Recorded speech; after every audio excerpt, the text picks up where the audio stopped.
So what I'm going to talk today is about product prioritization, and it's not about how to do product prioritization because there are many different ways to do that. So just to talk about each one of them, it will take a while to do, but more around the product prioritization and with a lot of resources available. First of all, again, a shout out to all of our sponsors. Please check their booth, and thank you for everyone that are working on this amazing event. So who am I? Four quick facts about me. I'm originally from Israel. This is where the accent and the name is from. Right now I'm living in Toronto for the past 20 years. Before that, I was also living a few years in the States. This computer is the first computer I was working on as I was a software developer. I started my career as a software developer. So this is a digital VAX VMS. So that's probably will kind of age me for anyone who know how old these things are. And I've been doing product management in the past 10 years. Before that, 20 years developing software, mainly B2B. And in the past 3-4 months, I've been co-hosting this podcast with my friend Matt Green, and I think Matt is here as well. I think I saw him, so I hope he say hi sometime. And so let's start. So tip number one about product prioritization is you need to have a product vision. You need to identify one, and I've seen many places that actually develop product without any vision. And when you don't have a vision for a product, it's really a tough thing to do. You can't really know where you're going. So without knowing where you're going and where you want to get, how can you really prioritize anything? There have been other sessions, and I think there will be more sessions today and tomorrow about product vision. So if you are looking into how to do that, please check them out. But the first thing you really have to do is a vision. And this is usually a long-term thing, like 5 years or even more than 5 years. You have to think big. It has to be inspiring. It needs to be derived from the company's vision, so it shouldn't be, by itself, but it has to be user focused and not company outcome focused or company revenue focused or stuff like that. Some resources for creating product visions that I include over here, and I can share all of this later with everyone that is interested. Are a couple of frameworks for this. One of them is from Roman Pichler, I'm not 100% sure of his pronunciation, but he put together this product vision board that is very useful. I've used it in the past. And also I found recently this toolkit from Radhika Dutt, the Radical Product Toolkit, and she has in there also a vision worksheet. After you have the worksheet, after you have the vision, the second thing is to define your strategy. So if the vision is where you want to go, the strategy is how you're going to get there. And there could be multiple strategies, and you would actually have to sometimes prioritize between these different strategies. But once you are zooming into a specific strategy or a couple of strategies that you're trying to do, then everything that doesn't fit into that strategy already is easy to prioritize, and you don't have to worry about it. Again, couple of resources for that. Marty Kagan, I'm sure everyone knows him, and if you don't, then do yourself a favor and go read everything he wrote, because then he will be a much better product person.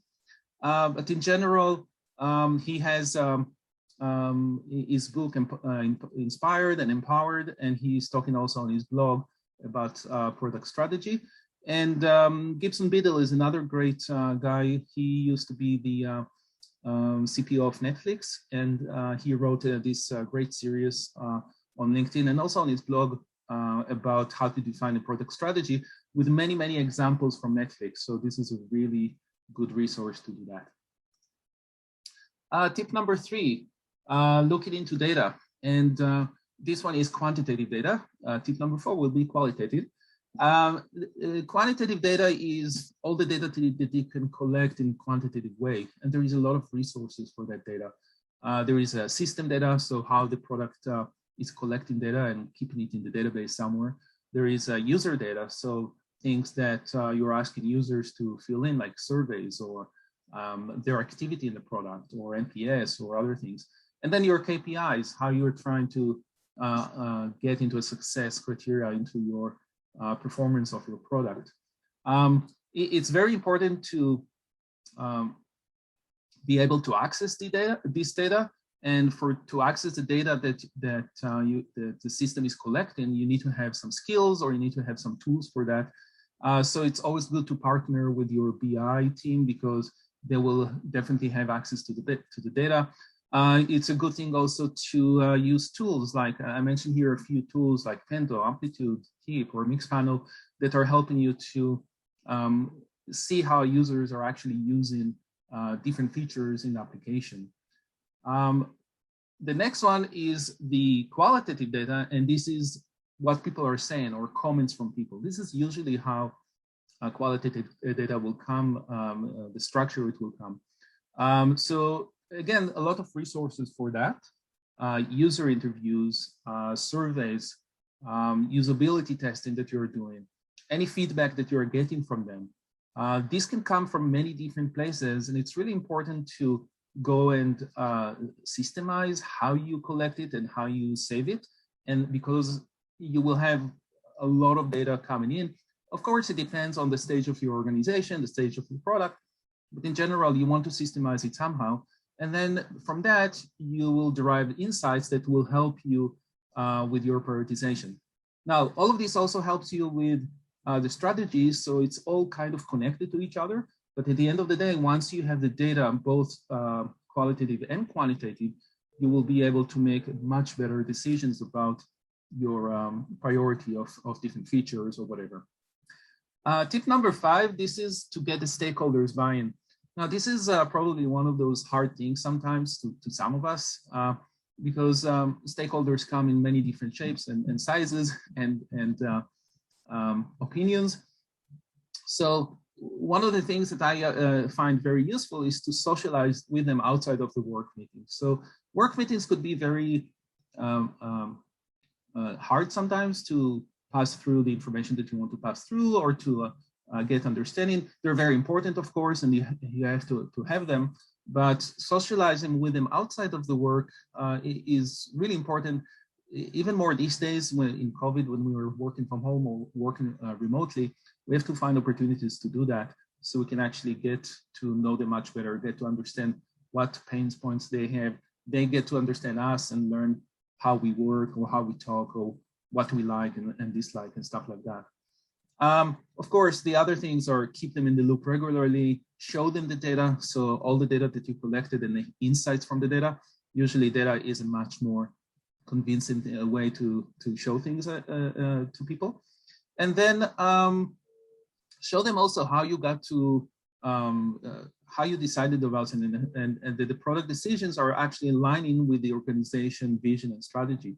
So going back to tip number 1 and 2, once you have a vision and a strategy, when everyone are accepting this is the right strategy, then it's much easier to align everyone together. Tip number 6, so this is already getting into the different methods of prioritization. And like I mentioned, when I started this discussion, there is no, this is not about which one of these to pick up, because it's hard to fit for every specific situation, and each one of those also can take a while to learn. But there are many methods that you can actually do product prioritization, like the Kano model, Moshe, value versus risk. There are many different ways. The important thing is to really learn what they are, try them, and then see what works for you. And one of the best resources that I found for this is coming from Daniel Zacharias, the periodic table of product prioritization. I really love the way he put it together, and also he explained each one of them in details, and he has a lot of information in them, so you can really learn from that. Originally, it was on his website called Unfolding Burritos, which I think everyone loved that name. He recently had a new initiative with some partners. They created a career.pm and they moved all the information there. So I just got you here this link. But he really explained each one of these in detail. So it's really very, very useful way to learn about prioritization. Tip number 7, experiment. there is all of these techniques that you can try. So experiment between them, try different things, see what worked for you. Experiment with ideas that you have. So you have different ideas. They might fit all of them into, or some of those that you already looked into the data and you looked into your vision and strategy. They might fit into that, but at the end of the day, you still need to prioritize between those that still fit the strategy. So experimentation is really an important part of discovery of any product.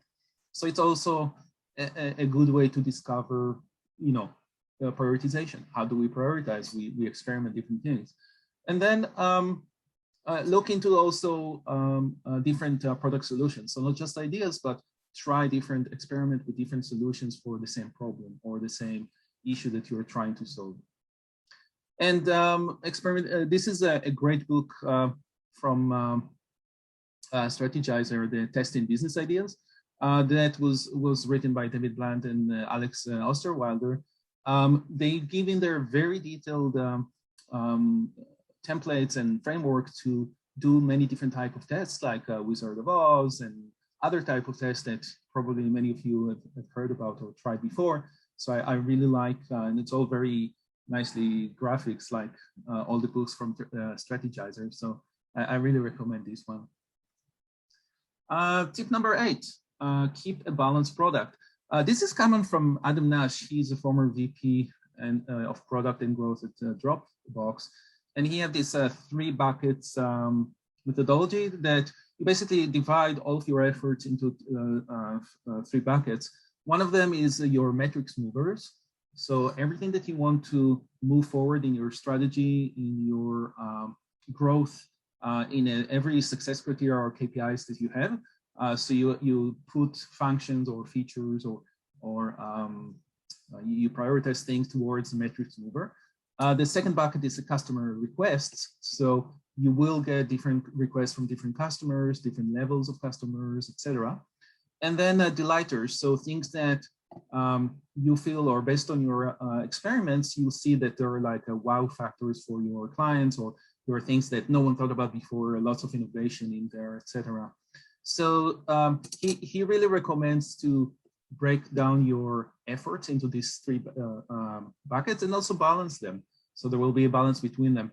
The balance actually, it also depends on where the stage of the product is, the stage of the organization is. So sometimes you will need more in 1 or 2 of these areas and keep the other one a bit on the lower, on the back burner, but always have some type of work towards all 3 of them.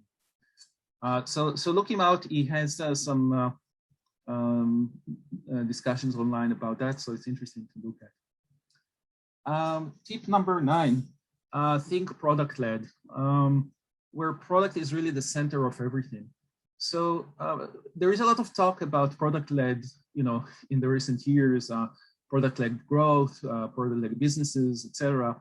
And I think that it really helps center things around that helps in prioritization in a very, very meaningful way. Because when you think about a product in the center of everything, then it helps you identify what everything that you need to do that prioritize over other things. So for example, in a product-led, and if you're not familiar with that, I think there are also other sessions about that, or we can chat about it later, etc. But some features is you have a free full trials, so people can actually learn about the product themselves and make their own decision after using the product, and not just from marketing people or from the marketing information or from a salesperson. In order for them to be able to do that, you need to provide the features that the features that will allow them to actually try things out. Self-serve, so they don't need to contact too many people in order to register or to pay for it or to learn about new functionalities, which go to the next point of onboarding, where people are being onboarded on the product through the different in-app messaging and discovery of new features as they go. All of these will require to have this type of functionality within your product. So this way, if you want to be product-led, you have to prioritize these type of functionalities over some others. And the last tip, oh, and here a resource for that, the productled.com, they have lots of resources about what product-led is all about. There are other resources, of course, but theirs is quite robust, and they have a couple of books that they published about it. Product-led growth, and the recent one, I don't remember the name, but it's quite new. So a lot of good research over there if you want to learn about what product-led is all about. And tip number 10, prioritize all the time. So we really need to take this prioritization, and one of the main reasons I started with this series of tips is because I never really liked doing prioritization, and I thought, okay, this is a hard thing that for me. I really need to put myself in there and try to create these guidelines for myself, what I should really do so to make my life easier. And one of them is like train this muscle on a regular basis. Prioritize all the time. You're getting features and requests coming in. Just go and prioritize them against everything else. You don't want to wait for like a once a month or once a quarter exercise to prioritize things. You have to do it on a regular basis. Your backlog will be much better this way, and your life, I think, will be a bit simpler. This goes to short-term, long-term roadmaps. And then, of course, at the end of the day, if things don't work and you see things don't work, then pivot. And this is one of those things that while we do it on a regular basis, we could see that the insights we're getting from the data is not gelled with what we're trying to do. The strategy that we're doing is not working. The experimentation we're doing are not proving any of the assumptions that we made. So we really need to pivot, and then we start again, and we prioritize again based on other things. So these are the 10 tips that I put together, and my question for you that I guess we'll open it up to now the last 10 minutes for questions and answers is, my first question to you would be, what would you, your number 11 tip would be for prioritization? But of course, I'm sure there are other questions from the audience. So by all means, let's open it up. Yeah, we have about 6 or 7 minutes, so we can take a couple. So by all means, if you'd like to post in the Zoom chat, I'll relay those to Moshe, or looking forward to your discussion. Yeah, or if anyone wants to actually, let's do it this way. Actually, put in on the chat what would be your 11th tip for prioritization.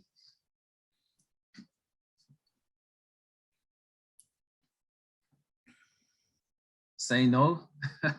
that's a very good one, Atul. Thank you for that. Yes, say no. It's a hard thing to do, and when you prioritize things, you definitely need to know how to say no. Thank you.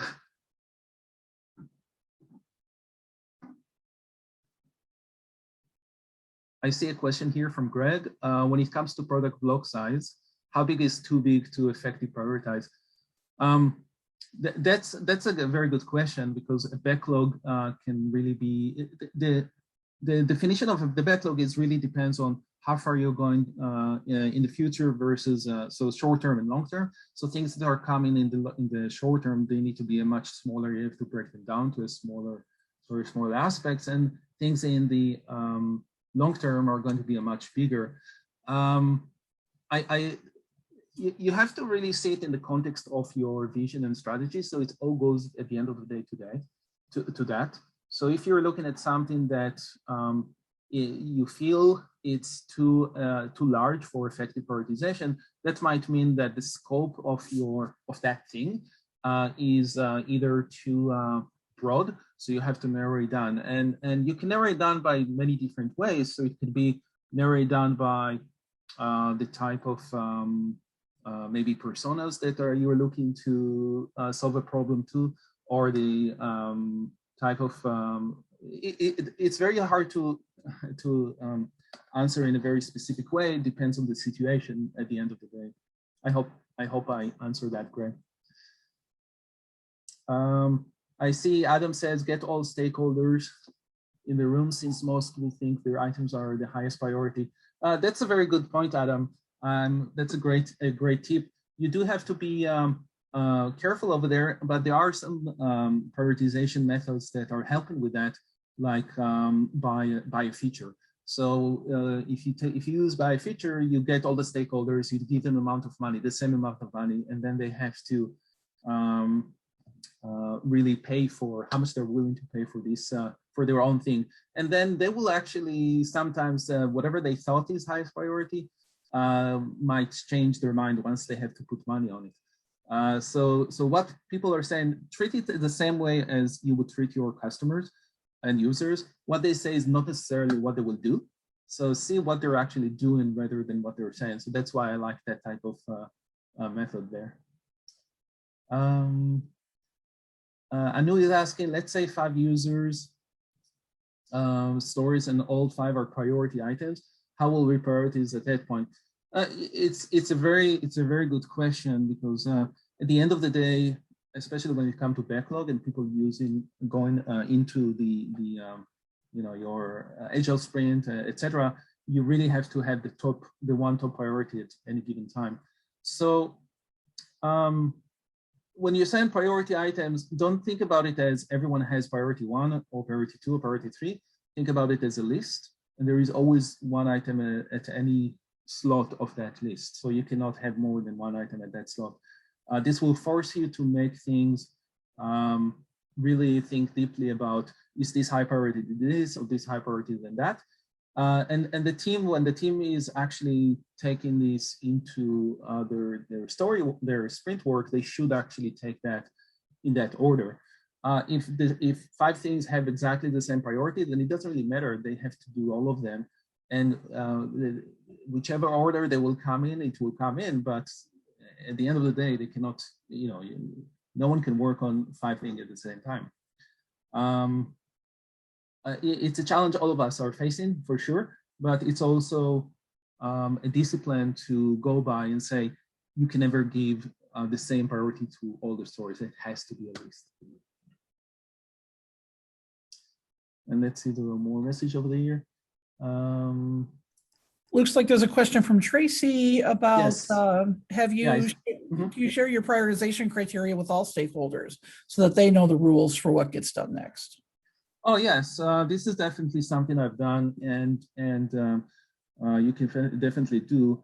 I think that this also has to be almost a living document, because sometimes you will pivot with your prioritization criteria, but this is part of that transparency and being able to really explain why you did something and not just what you did.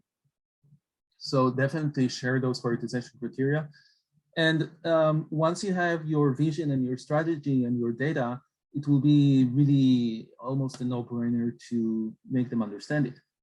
So it will make your life, again, it's like risk. Maybe you cannot completely reduce any anxiety from everyone about prioritization, but you can definitely reduce a lot of it.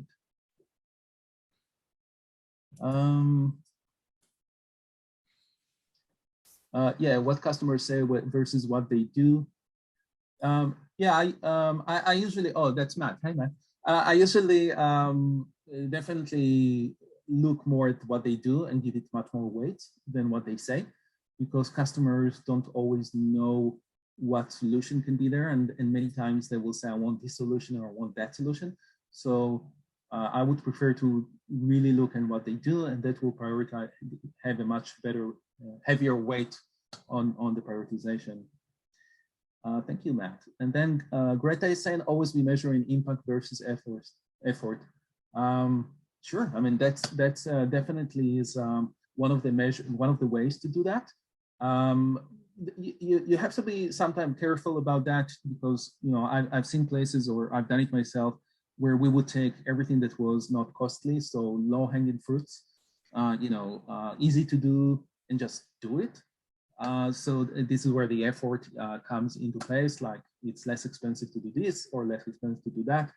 But it's not always given the outcome that we're trying to get to. So the impact, in my mind, is more important than the effort because the impact is where we're trying to get into a specific outcome. Thank you, Greta. So Tommy's saying, one check I like to make sure is that the product is still improving strategic differentiation versus competitors. Too many products look at what competition is doing and then copy it and release behind. The water skier never passes the boat, think different. Yeah, that's a very true thing. Looking at what other people and just trying to copy them is not a strategy. I mean, it is a strategy, but it's not the best strategy. It's, you know, some companies out of lack of a strategy, they do that. But you really have to have a vision and a good strategy that will make you different from others and will solve the problem in a better way. And this is how you prioritize it.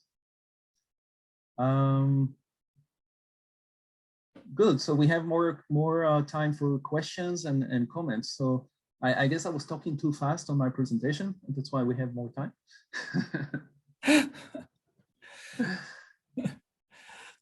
I never know, you know, if I'm talking too fast or not, so I was just zooming through. Too fast, better than too long, maybe. But we definitely do have a few more minutes. I shortchanged this a little bit when I announced earlier 6 or 7. We do have several more minutes, and welcome your discussion. Jennifer would like to know if you can describe some of the prioritization methods. This might be going back to tip 5. And I did see someone earlier who also asked for confirmation about what Moscow meant. So maybe could you expand on prioritization methods a little bit? Sure, yeah, let me go back. I think it was, oh, this is just my last slide over here for my contacts. So feel free to connect with me on LinkedIn, my website, through the podcast. Let me go and find that slide. Andrew says it might be tip 6. Yep, here we go. So yeah, so some of these over here are definitely you know, important to learn and go through. I think one of them that was mentioned, I don't remember who it was, value versus cost was mentioned before that we're talking about. Value versus risk is another one over here that is mentioned. There are, the Moscow is, I think someone mentioned what the acronym is. If I'm remembering correctly, it's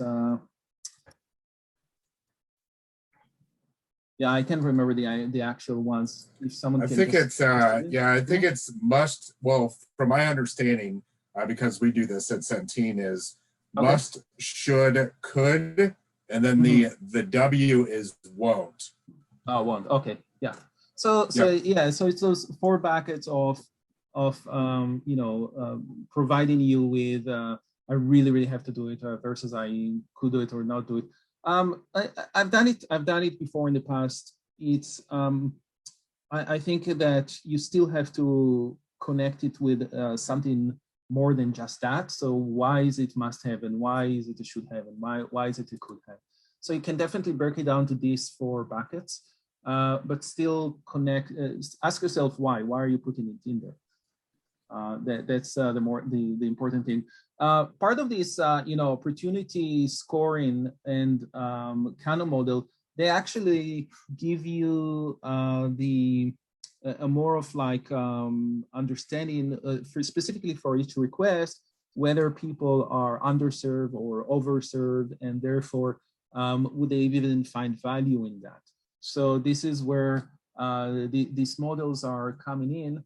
This one, I believe here, it's a very small image. Maybe I should enlarge it a bit.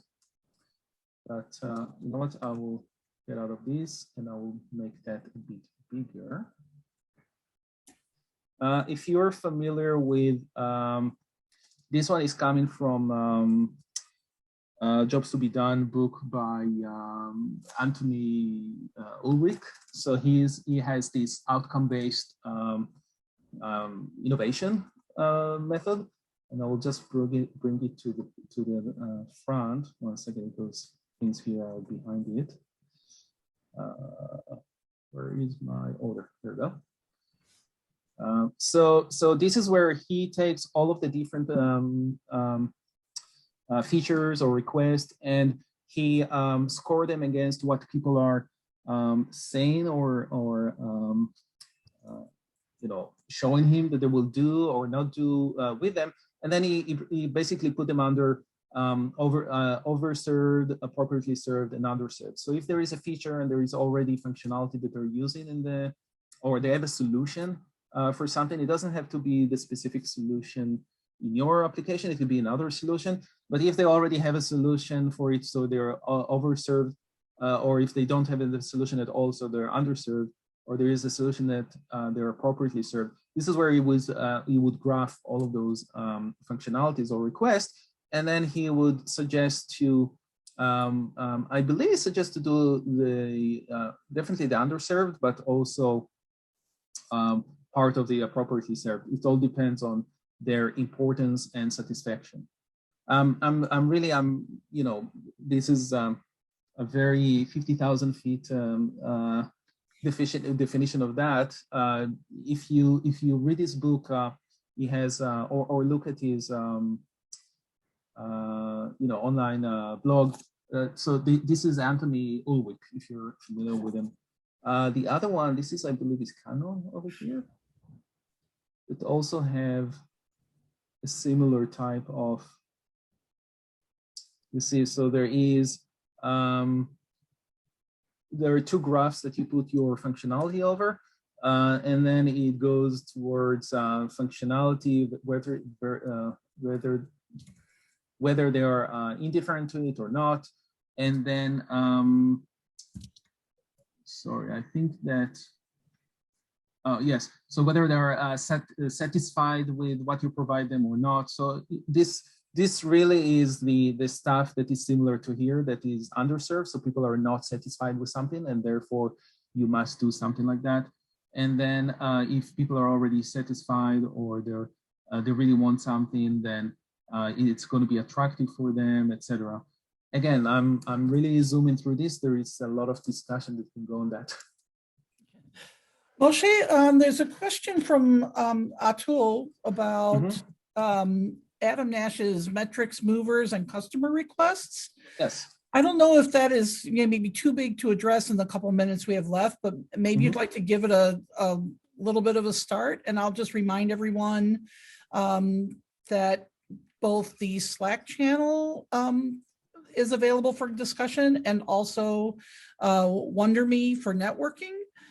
I don't know if you'll be available in WonderMe after the session, Moshe, if people have additional questions or want to. I will go there.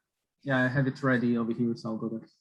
Okay, so if we have about 1 minute. I don't know if that's enough to even scratch the surface on metrics, movers, and customer requests, but maybe we'll wrap up with a small comment on that. Sure, yeah. So I think at the end of the day, you have to look at what is the source of the requirements over here, and what does it serve to do them. So metrics movers, usually it will serve for the outcomes that you're trying to get from your outcomes, like enlarging customer base, or moving into a new type of geographic location, or whatever that is. So you have some matrices and you want to move the needle on those. The customer request will be, that's quite simple, but there will be things that are coming from customers.